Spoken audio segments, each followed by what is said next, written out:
Welcome back to my YouTube channel. ಇವತ್ತಿನ special video ಏನಪ್ಪ ಅಂತ ಅಂದರೆ, ನಮ್ಮ ಹಿರಿಯೂರು ತಾಲೂಕಲ್ಲಿ ಲೊಕೇಟ್ ಆಗಿರುವಂಥ ಒಂದು ಮಾಯಚಂದ್ರ ಶ್ರೀ ಕರಿಯಮ್ಮ ದೇವಿಯ ಕಾರ್ತಿಕ ಮಹೋತ್ಸವಕ್ಕೆ ನಾವು ಹೋಗ್ತಾ ಇದ್ದೀವಿ. ಇದು ಕೂಡ ನಮ್ಮ ಮನೆ ದೇವರಾಗಿರುತ್ತೆ. ನಾವು ಪ್ರತಿ ವರ್ಷ ಈ ದೇವರಿಗೆ ಒಂದು ಜಾತ್ರೆನೂ ಕೂಡ ನಾವು ಮಾಡ್ತೀವಿ ಮೇ ಮಂತಲ್ಲಿ. ಇವಾಗ ಡಿಸೆಂಬರ್ ಮಂತಲ್ಲಿ ಕಾರ್ತಿಕ ಅಂತ ಒಂದು ಮಾಡ್ತಾರೆ. ತುಂಬ ಅಂದರೆ ತುಂಬ ಚೆನ್ನಾಗಿರುತ್ತೆ ನೋಡಲಿಕ್ಕೆ. ನೀವು ನೋಡ್ಬೋದು, ನಾವು ಅರೌಂಡ್ ಒಂದು 8 o'clock ನಾವಲ್ಲಿ ರೀಚ್ ಆದ್ವಿ.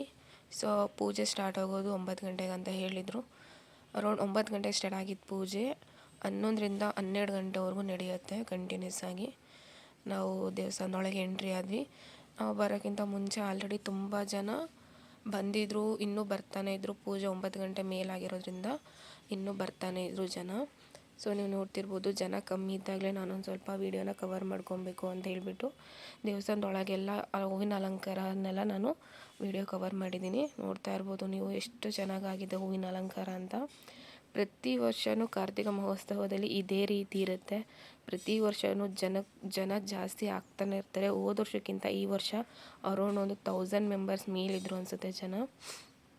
ಇದು ನೋಡ್ತಾ ಇರ್ಬೋದು, ಇಲ್ಲೂ ಕೂಡ ಅಷ್ಟೇ ಹೂವಿನ ಡೆಕೋರೇಷನಲ್ಲಿ ಎಲ್ಲ ದೀಪಗಳನ್ನ ಇಟ್ಟು ನಾವು ಬರೋಕ್ಕಿಂತ ಮುಂಚೆನೇ ಆಲ್ರೆಡಿ ಎಲ್ಲ ಅಲಂಕಾರ ಮಾಡಿದ್ರು. ನಾವು ಇನ್ನೂ ಜನ ಕಮ್ಮಿ ಇದ್ದಾಗಲೇ ವೀಡಿಯೋ ಕವರ್ ಮಾಡ್ಕೊಬೇಕು ಅಂತ ಹೇಳ್ಬಿಟ್ಟು ನಾನು ವೀಡಿಯೋ ಮಾಡಿದೆ. ಆಮೇಲೆ ಜನ ಜಾಸ್ತಿ ಆದರೆ ಸುಮ್ಮನೆ ನುಗ್ಲಾಗುತ್ತೆ ಅಂತ ಹೇಳ್ಬಿಟ್ಟು ನಾನು ಮುಂಚೆನೇ ಹೋಗಿ ವೀಡಿಯೋನ ಕವರ್ ಮಾಡಿದ್ದೀನಿ ಆದಷ್ಟು.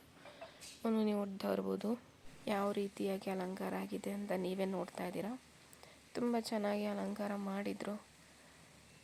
ಭಕ್ತಾದಿಗಳು ತುಂಬ ಅಂದರೆ ತುಂಬ ಜನ ಬರ್ತಾಯಿದ್ರು. ಟೈಮ್ ಆಗ್ತಾ ತುಂಬ ಜನನೇ ಬರ್ತಾಯಿದ್ರು. ಇದು ಪೂಜೆ ಆಗೋದು ಅರೌಂಡ್ ಒಂದು 10 ಗಂಟೆ ಮೇಲಾಗಿರೋದ್ರಿಂದ ಆದಷ್ಟು 9 ಗಂಟೆ ಮೇಲೇ ಜನಗಳು ಬರೋಕ್ಕೆ ಸ್ಟಾರ್ಟ್ ಮಾಡಿಕೊಂಡ್ರು. ನಾವು ಕೂಡ ಅಷ್ಟೊತ್ತಿಗೆ ಪ್ರದಕ್ಷಿಣೆ ಹಾಕೊಬೇಕು ಅಂತ ಹೇಳ್ಬಿಟ್ಟು ಪ್ರದಕ್ಷಿಣೆನ ಹಾಕ್ಕೊಂಡು ಬಂದ್ವಿ. ನೋಡ್ತಾ ಇರ್ಬೋದು, ತುಂಬ ಜನ ಆಲ್ರೆಡಿ ಎಲ್ಲ ಪ್ರದಕ್ಷಿಣೆ ಹಾಕಿ ಕೂತ್ಕೊಂಡಿದ್ರು. ನಾವು ಅವಾಗ ಹೋದಾಗ ಪ್ರದಕ್ಷಿಣೆ ಹಾಕಿ ನಾವು ಕೂಡ ಒಂದು ಸೈಡ್ ಹೋಗಿ ಕೂತ್ಕೊಂಡ್ವಿ.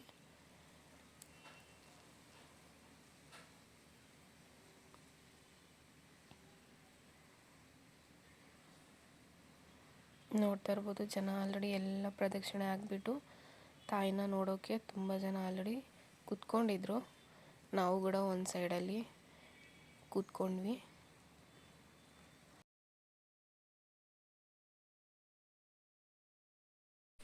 ತುಂಬ ಜನ ತಾಯಿ ದರ್ಶನಕ್ಕೋಸ್ಕರ ವೆಯ್ಟ್ ಮಾಡ್ತಾಯಿದ್ರು. ಮತ್ತು ಎಷ್ಟೋ ಹೆಣ್ಮಕ್ಳು ಆರತಿ ಬೆಳಗಬೇಕು ಅಂತ ಆರತಿ ಕೂಡ ಕಟ್ಟಿ ರೆಡಿ ಮಾಡಿ ಇಟ್ಕೊಂಡಿದ್ರು. ತಾಯಿಗೆ ಅಲಂಕಾರ ಮಾಡ್ತಾ ಇರೋದ್ರಿಂದ ಯಾರನ್ನೂ ಗರ್ಭಗುಡಿ ಒಳಗೆ ಬಿಡ್ತಾ ಇರಲಿಲ್ಲ. ನಾವು ಕೂಡ ಅಲಂಕಾರ ಆಗೋವರೆಗೂ ವೆಯ್ಟ್ ಮಾಡಬೇಕು ಅಂತೇಳಿ ಒಂದು ಕಡೆ ವೆಯ್ಟ್ ಮಾಡ್ಕೊಂಡು ಕೂತ್ಕೊಂಡಿದ್ವಿ. ನೀವು ನೋಡ್ತಾ ಇರ್ಬೋದು, ಅರೌಂಡ್ 9 ಗಂಟೆಗೆ ಸ್ಟಾರ್ಟ್ ಆಗೋ ಪೂಜೆಗೆ ನಾವು 8 ಗಂಟೆ 7 ಗಂಟೆ 8 ಗಂಟೆಗೆ ಅಲ್ಲೇ ಜನ ತುಂಬ್ಕೊಂಡ್ಬಿಟ್ಟಿದ್ರು. 9:30ಗೆ ಪೂಜೆ ಅಂತ ಹೇಳಿದರು. ನಾವು ಹಂಗೆ ಸ್ವಲ್ಪ ವೀಡಿಯೋ ಕ್ಯಾಪ್ಚರ್ ಮಾಡಬೇಕು ಅಂತೇಳಿ ಬೇಗನೆ ಹೋಗಿದ್ವಿ.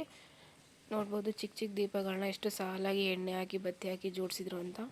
ನಾನು ಕೂಡ ಕಾಯ್ತಾಯಿದ್ದೆ ಯಾವಾಗ ಹಚ್ಚೋದು ಇವನ್ನ ಅಂತ. ನೀವು ನೋಡ್ತಾ ಇರ್ಬೋದು, ಇದೆಲ್ಲ ಎಷ್ಟು ಚೆನ್ನಾಗಿ ಅಲಂಕಾರ ಮಾಡಿದರು. ಇನ್ನೇನು ಪೂಜೆ ಸ್ಟಾರ್ಟ್ ಆಗೋ ಟೈಮು. ಪೂಜೆ ಸ್ಟಾರ್ಟ್ ಆಗೋಕ್ಕೆ ಇನ್ನು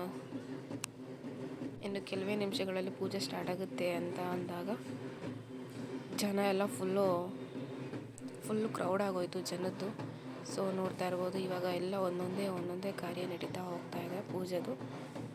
ನಾನು ನಿಮ್ಗೆ ಒಂದೊಂದೇ ತೋರಿಸ್ತಾ ಹೋಗ್ತೀನಿ, ನೀವು ನೋಡ್ಕೋಬೋದು. ನಮ್ಮ ಕಡೆ ಈ ರೀತಿ ಕಾರ್ತಿಕ ಮಹೋತ್ಸವ ನಡೆಯುತ್ತೆ.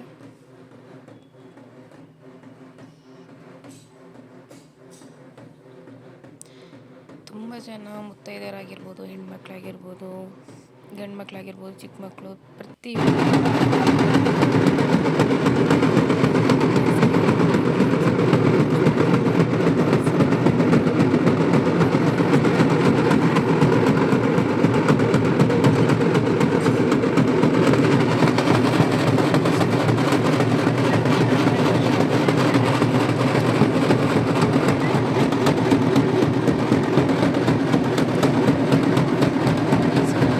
ಒಂಥರ ನಮಗೆ ಖುಷಿ ಕೊಡುವಂಥದ್ದು.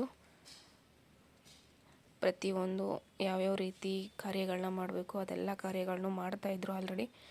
ನಾವು ಒಂದೊಂದೇ ನೋಡ್ಕೊತ ಬಂದ್ವಿ. ಆದಷ್ಟು ವೀಡಿಯೋನ ಕ್ಯಾಪ್ಚರ್ ಮಾಡಿದ್ದೀನಿ. ವಿಡಿಯೋ ಲೈಕ್ ಆದರೆ ದಯವಿಟ್ಟು ವಿಡಿಯೋಗೊಂದು ಲೈಕ್ ಮಾಡಿ. ನಿಮ್ಮ ಕಡೆ ಯಾವ ರೀತಿ ಕಾರ್ತಿಕನ ಮಾಡ್ತಾರೆ ಅಂತ ಒಂದು ಕಮೆಂಟಲ್ಲಿ ತಿಳಿಸ್ಕೊಡಿ. ನಮ್ಮ ಸೈಡೆಲ್ಲ ಕಾರ್ತಿಕ ಮಹೋತ್ಸವ ನಾವು ಇದೇ ರೀತಿ ಮಾಡೋದು. ನೆಕ್ಸ್ಟ್ ವಿಡಿಯೋನ ನಾನು ಪಾರ್ಟ್ 2ನಲ್ಲಿ ಅಪ್ಲೋಡ್ ಮಾಡ್ತೀನಿ. ಸೊ ಈ ವಿಡಿಯೋ ನಿಮಗೆ ಇಷ್ಟ ಆಗಿದರೆ ಚಾನಲ್ನ ಸಬ್ಸ್ಕ್ರೈಬ್ ಮಾಡ್ಕೊಳ್ಳೋದನ್ನ ಮರಿಬೇಡಿ. ಆದಷ್ಟು ವಿಡಿಯೋಗೊಂದು ಲೈಕ್ ಕೊಟ್ಟು ಕಮೆಂಟ್ ಆಗಿ. Keep watching.